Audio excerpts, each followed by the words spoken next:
Қайырлы күн достар! Бүгін мен сіздерге ірімшік қосылған шелпектің жасалу жолдарын көрсетемін. Алдымен ыдысымызға жылы кефирімізді құйып, ішіне тұз, ас содасын қосып араластырамыз. Аз-аздан ұнымызды қосып қамыр илейміз.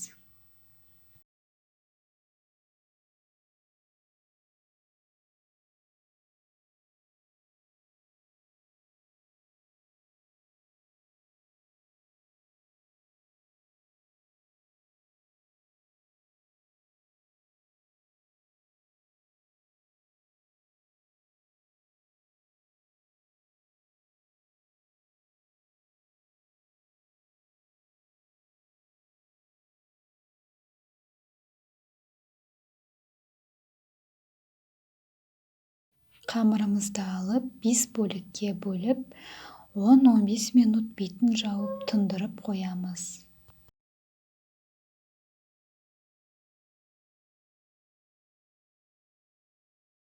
Қамырымыздың ішіне видеодағыдай ірімшігімізді біріктіріп, жұқалап жаямыз.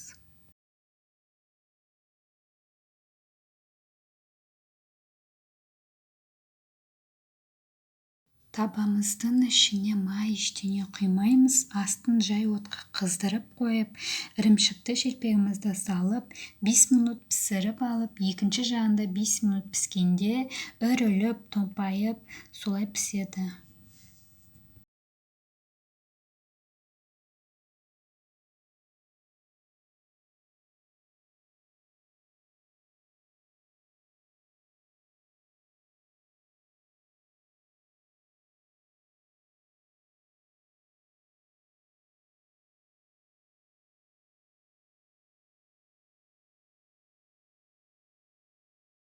Ірімшікті шелпегіміз дайын болды.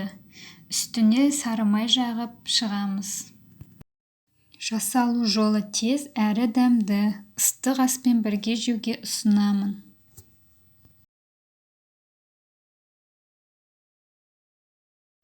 Каналыма тіркеліп, ұнаса лайк басуды ұмытпа.